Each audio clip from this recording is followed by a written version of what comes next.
dan bahagia.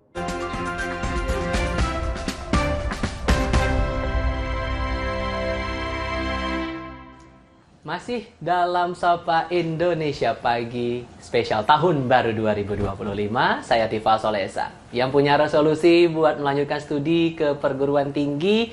Coba angkat tangan. Ya nggak kelihatan juga sih sebetulnya, tapi siapapun untuk Anda yang sudah berkeinginan untuk melanjutkan studi, mungkin sudah punya harapan, resolusi tertentu, tapi kira-kira secara personal mungkin Anda sudah punya keinginan mencapai target seperti apa, cita-cita pengen gimana. Tapi untuk secara skala besar nih, nasional, di Indonesia pendidikan tinggi kita mau dibawa kemana nih di tahun baru 2025? Pada kesempatan kali ini, saya akan berbincang kepada yang punya tanggung jawab untuk bisa membenahi pendidikan tinggi kita untuk tahun-tahun ke depannya. Sudah bergabung bersama kami untuk kesempatan kali ini. Nih, saya nggak boleh salah menyebutkan nama. Wakil Menteri Pendidikan Tinggi, Sains dan Teknologi Republik Indonesia, Stella Christy. Prof. Stella, apa kabar, Bro? Baik, Terima kasih kabar? sudah mau gabung bersama kami. Saya kabar baik, alhamdulillah sehat selalu untuk kita. Saya harus klarifikasi bahwa kami tidak janjian buat pakai baju dengan motif dasarnya warna hitam nih. Kebetulan yang ada hari ini hitam. Tapi terima kasih sudah mau meluangkan waktu di tengah kesibukan Anda. Saya yakin di momen-momen menuju tahun baru makin sibuk untuk konsolidasi, sinergi, berkoordinasi dengan banyak pihak, terutama untuk pendidikan tinggi. Ya. Hal pertama yang mungkin saya mau ajak ngobrol dengan Prof. Stella adalah sosok Prof. Stella sendiri. Karena sampai sekarang pun sebetulnya Prof. Stella, banyak orang yang melihat Prof. Stella ini sosok yang berbeda ketimbang pejabat tinggi negara yang lain begitu. Aduh, mudah-mudahan berbeda. Gimana nih? Berbedanya harapannya semoga positif ya. Terutama sejak awal Prof. Stella dipanggil waktu itu, dipanggil Pak Prabowo untuk seleksi fit and proper test calon menteri dan wakil menteri. Sosok Prof. Stella ini jadi pandangan mata pertamanya warganet, terutama nih dengan tampilan yang Kucel. Enggak, justru tampilannya modis berbeda ketimbang pejabat-pejabat yang lain. Akhirnya muncul pertanyaan nih, Prof. Apakah sosok Prof. Stella ini punya sisi saya harus tampil beda ketimbang yang lain? Itukah sosok Prof. Stella secara keseharian atau ya karena kebetulan aja momentumnya sekarang ini begitu? Itu kan dipanggilnya tiba-tiba sekali. Jadi nggak ada kepikiran, tapi kan dikasih harus pakai baju batik coklat kan. Kebetulan karena waktu itu saya kan memang belum tinggal di sini, ya baju saya sedikit. Kebetulan memang adanya ya itu yang baju batik coklat. Ya udah, tapi memang sehari-hari ya itu kebetulan baju yang saya beli, yang saya suka, dan yang ada yang batik coklat waktu itu. Jadi ya nggak ada ya seperti biasa lah.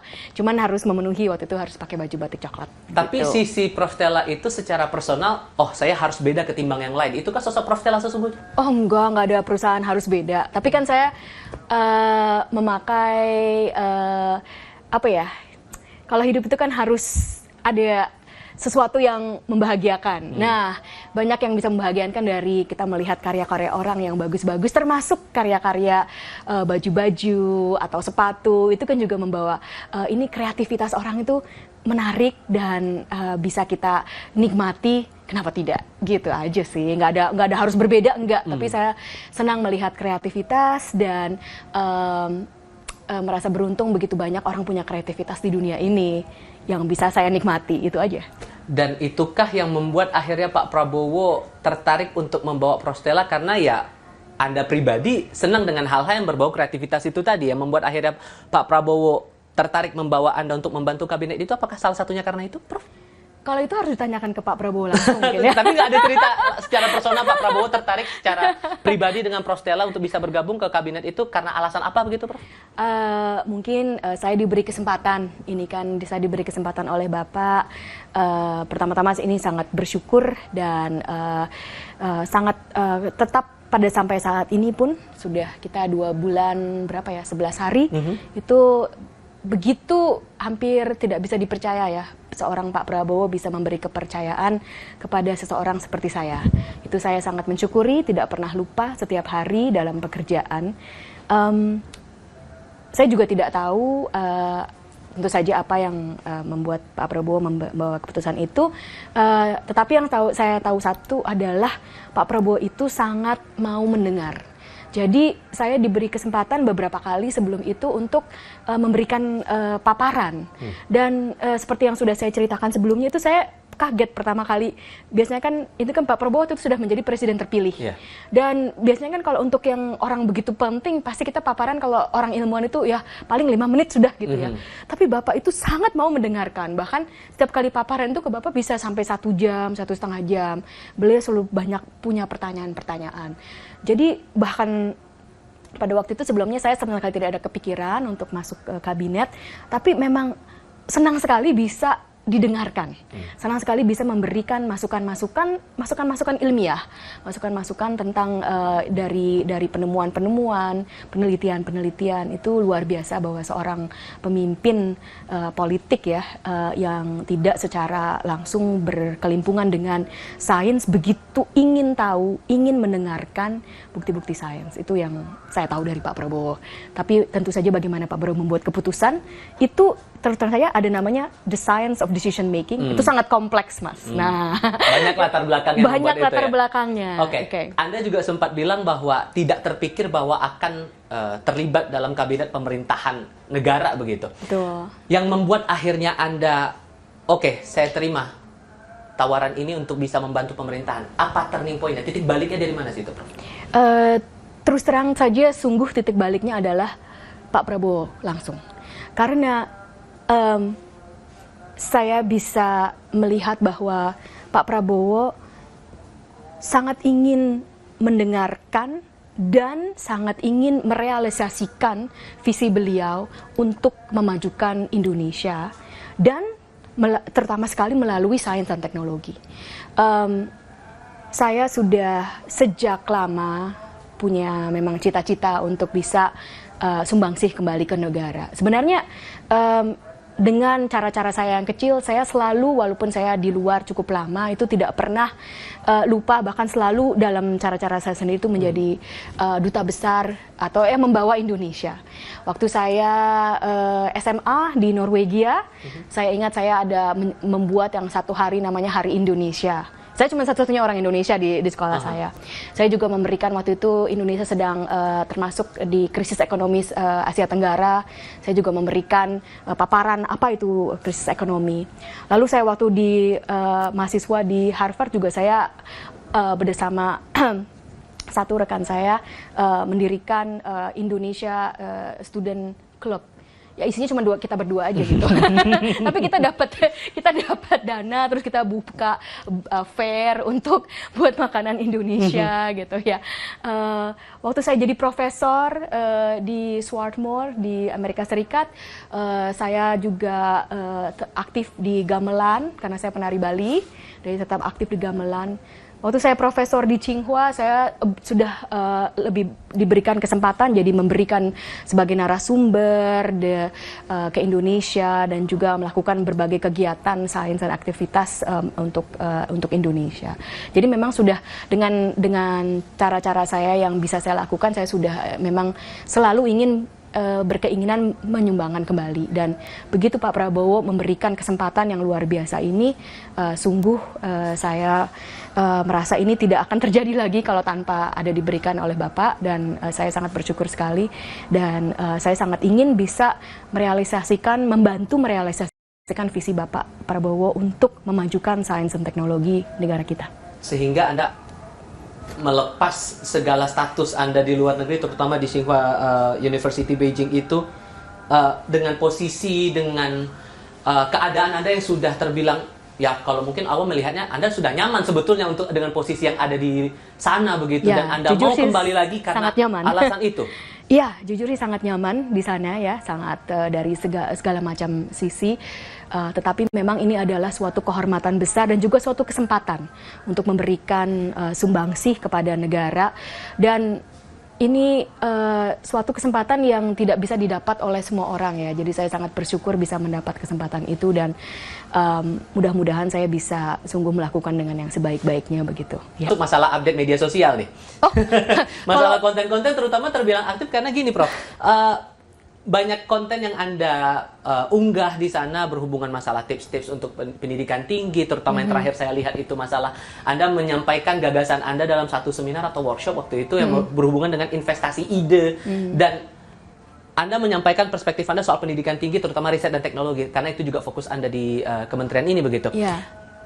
hal apa sesungguhnya mau Anda tekankan di media sosial Anda itu dengan konten-konten yang sudah Anda sebarkan? Semangat apa yang mau Anda sampaikan di situ? Science is cool. Oh ya, Itu. paradigmanya selama ini kebalikannya begitu? Iya, paradigma, maksudnya yang mau saya tekankan itu sains itu adalah bagian dari hidup kita. Dan sains itu sangat menarik. Dan sebenarnya kalau saya lupa, tadi ada satu yang sangat berbeda antara kehidupan saya yang dulu dan kehidupan saya yang sekarang, Apa mungkin tuh? adalah sosial media. Kalau dulu saya tidak punya sosial media pribadi. Jadi membuka sosial media itu baru setelah menjabat sebagai wakil menteri. Lebih intens justru sekarang? Jauh lebih intens sekarang. Tapi karena itu adalah saya lihat adalah bagian dari pekerjaan saya. Karena saya akan melayani publik. Kursi itu banyak sainsnya loh. Coba jelaskan gimana nih, bagian ini yang pusing saya. Nah, itu Jadi kan. maksudnya gimana Kursi nih, Bang? banyak sainsnya. Coba kalau misalnya kursinya itu proporsi ini ya, proporsi tempat duduknya itu terlalu pendek, nanti nggak enak duduknya. Oke. Kakinya nggak sampai. Aha. Nah, tapi kan juga harus dihitung rata-rata tinggi badan orang Indonesia atau rata-rata ini dari sini ke lutut itu berapa? Baik. Itu harus dihitung. Itu ada penelitiannya supaya kursinya ini sungguh menjadi enak dan duduknya. Kepikiran nggak, saudara? Nah, Kepikiran nggak? mau dengan duduknya seperti gimana itu? juga itu banyak sainsnya.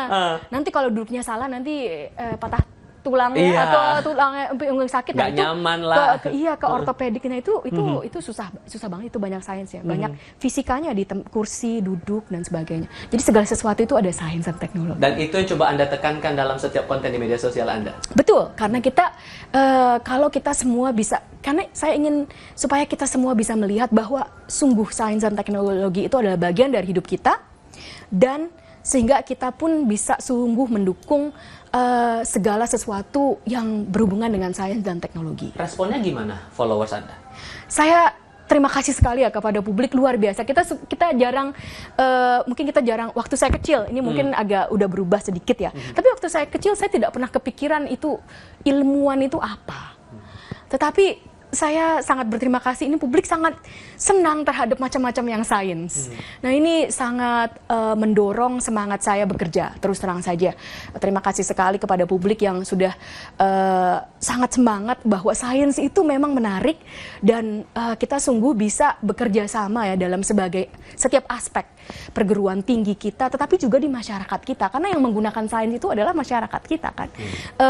Itu segala sesuatu tentang sains itu sangat menarik dan juga sangat berguna. Anda studi lebih intens di luar negeri dan beberapa orang meragukan nih beneran Prof ini bisa atau enggak nih dengan teman-teman Dikti begitu. Dan di sisi lain dengan banyak masalah juga yang dialami oleh beberapa orang, terutama di pendidikan tinggi, ya kita nggak bisa tutup mata lah ya Prof, ya masih banyak suara yang masalah UKT, uang kuliah, kemudian peran dari riset yang selama ini justru tidak banyak yang besar kontribusinya untuk berbagai hal yang berhubungan langsung dengan masyarakat secara umum. Maka di tahun 2025 nanti Prof, apa yang mau coba dikejar targetnya bahwa pendidikan tinggi, sains dan teknologi kita akan ada perubahan di tahun depan? Baik, segala sesuatu masalah yang kita lihat atau isu-isu itu pertama berhubungan. Sebelum saya ceritakan mungkin ininya, dalam 2 bulan sedikit lebih beberapa hari ini yang sudah kita teliti adalah masalah-masalah ini tuh hubungannya seperti apa.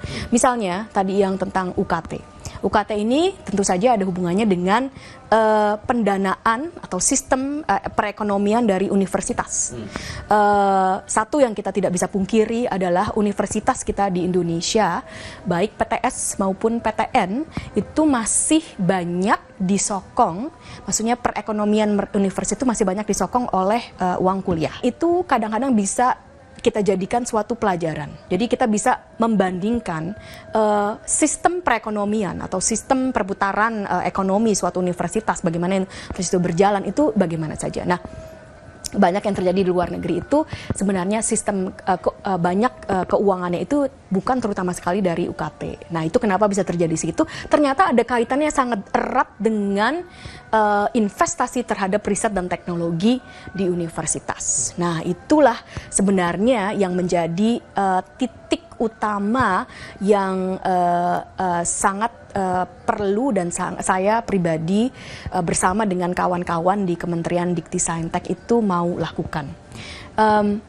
kita harus pertama salah satu yang perlu kita ketahui adalah pertumbuhan sains dan teknologi itu sangat berhubungan erat dengan pertumbuhan ekonomi suatu negara.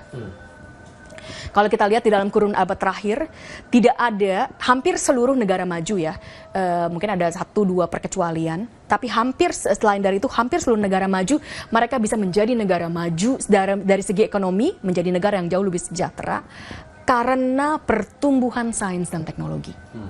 Nah, jadi yang itu bukti nyata dari ekosistem berbagai negara. Kalau itu sudah berjalan secara general di negara-negara lain, itu pasti juga akan berhasil di negara kita. Tetapi sekarang yang dipertanyakan itu bagaimana, tadi juga sudah dikatakan riset kita masih kurang, bagaimana kita bisa mendorong riset kita. Satu yang sudah saya petakan adalah bukan karena orang-orang kita tidak mumpuni, tetapi kita masih belum punya ekosistem yang optimal untuk mendorong orang-orang kita supaya sungguh bisa menghasilkan perkembangan riset dan sains dan teknologi. Untuk bisa menghasilkan pertumbuhan sains dan teknologi yang kompetitif, riset itu harus dilakukan, untuk bisa menghasilkan sains dan teknologi yang sangat bagus, riset itu harus bisa dilakukan secara kompetitif. Bagaimana bisa mempunyai kompetitif, itu berarti yang melakukan riset itu banyak. Sehingga satu yang perlu kita lakukan, dan ini sangat urgensinya tinggi, adalah mengembalikan riset itu harus dilakukan di setiap universitas-universitas. Jadi riset itu harus dilakukan oleh banyak-banyak orang, banyak-banyak dosen peneliti di universitas-universitas. Ini akan mempunyai dampak langsung dan tidak langsung, jangka pendek dan jangka panjang terhadap pertumbuhan ekonomi. Realisasi itu yang kita akan tunggu bersama di tahun 2025 ini. Semoga ada hal yang dirasakan betul secara langsung oleh publik atas upaya kita membenahi pendidikan tinggi, riset dan juga teknologi kita. Prof. Stella, terima kasih banyak loh. Sama-sama. Sudah mau meluangkan waktu ngobrol bareng Kompas TV kali ini. Selamat tahun baru untuk Anda. Semoga Anda, selamat tahun baru juga, dan teman-teman kementerian ini bisa bertugas dengan lancar, aman, tanpa ada kendala berarti. Mohon doanya semoga kita bisa sungguh bertugas di tahun ini dan tahun berikutnya. Terima kasih banyak sekali lagi, Prof. Dan itu tadi perbincangan saya bersama dengan Prof. Stella Christy, dan tetap bersama kami untuk informasi lainnya di Sapa Indonesia Pagi edisi spesial.